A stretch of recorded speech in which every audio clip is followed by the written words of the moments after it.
হবে, রাধা অনুমোদিত হবে, তারপর সেটা গোবিন্দ সেবায় লাগবে, তাছাড়া গোবিন্দ সেবায় লাগবে না।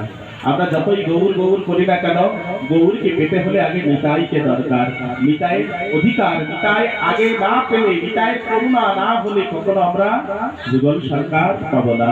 নিতাইয়ের করুণা হবে, ব্রজে রাধা কৃষ্ণ পাবে, দৃঢ় করি ধর নিতাইয়ে পায়। কেননা নিতাইয়ের চরণ সত্য, তাহার সেবক নিত্য, নিতাই পদ সদা করো আর।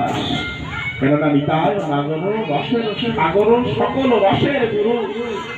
নিতাইয়ের কাছে যে যাহা চায়, নিতাই তাহাকে তাহা দেয়। নিতাই সর্ববাঞ্ছা কল্প করু।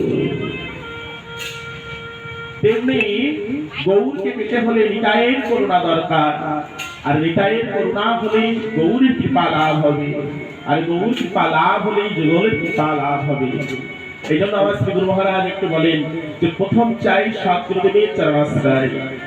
जब तुम्हारा सतगुरुदेव चरणाश्रय हो जाएगा, तब तुम्हारा साधु संग भी लाभ हो जाएगा। गुरु कृपा ना হলে এই সাধু সঙ্গে এসে আপনি হরি কথা বলার বা শোনার সৌভাগ্য পাবেন না। বলেন কেন? রবীন্দ্রবাবু কি শুধু আপনাদের কয়েকজনকে নিমন্ত্রণ করেছে? বলেন না, এরকম 2-5,000 কে নিমন্ত্রণ করেছে, কিন্তু সবাই এখানে আসতে পারে না। সবাই কি আসতে পেরেছে?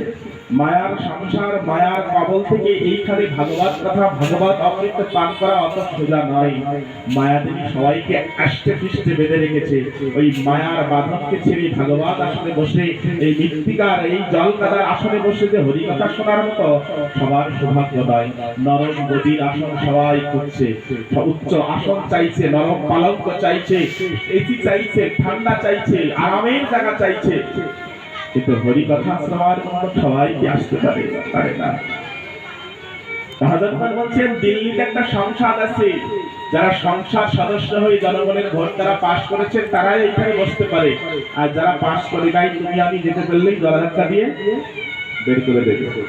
এটা ভাগবত সংসদ, এখানে যারা গুরু কৃপা লাভ করেছেন তারাই ভাগবত সংসদে এসে আসন গ্রহণ করতে পারে। যারা গুরু কৃপা লাভ করে নাই, গুরু কৃপার দ্বারা ধন্যতি হয় নাই, তারা ওই গুরু রাস্তা দিয়ে হেঁটে যাবে, কিন্তু এই ভাগবত আসলে সেই ভাগবত আসন কলঙ্কিত করতে পারবে না। নিতাই গৌর হরি হরি। এই পহলা চাইয়ে গুরু কৃপা, আর গুরু কৃপা হলে হবে সাধু সঙ্গ, আর সাধু সঙ্গ কি হলে হবে ভজন ক্রিয়া। সাধু সঙ্গের দ্বারা ভজন শুরু হবে, আর ভজন যখনই শুরু হবে তখন অনর্থ নিবৃত্তি হবে, নানা রকম বাধা আসবে। যত অপূর্ব জন্মে যত অনর্থ ছিল, যত পাপ ছিল, সেই সব ওইগুলো এসে শরীরে নানা রকম ভাবে বাধা দেবে। রোগ জরা বেঁধে এসে তোমায় বাধা দেবে। এই অনর্থ নিবৃত্তি যখন চলে যাবে, তখনই গুরু কৃপায় রাধা নামে, কৃষ্ণ নামে রুচি হবে, আসক্তি হবে, ভাব হবে, মহাভাব হবে। প্রথমেই চাই গুরু কৃপা।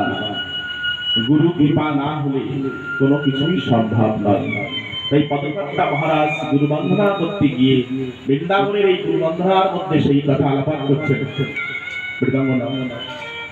আলোপাত করছেন এই গুরু বন্দনাটা আস্বাদন করুন। এটা হলো বৃন্দাবনের গুরু বন্দনা, অর্থাৎ বৃন্দাবনে এই গুরু বন্দনাটা সর্বত্রই আপনারা শুনতে পাবেন।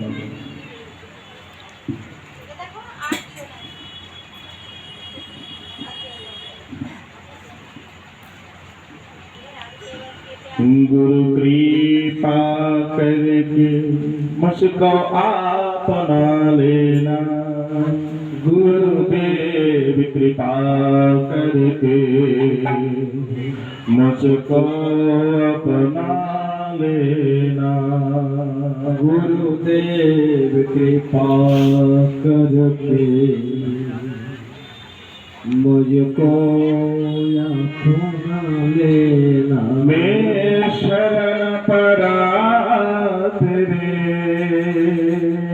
चरण से जगा देना, मैं शरण पड़ा तेरे चरण से जगा देना। गुरुदेव कृपा पूर्वे मुझको अपना लेना, मैं शरण तेरा चरण से जगा देना, गुरुदेव कृपा।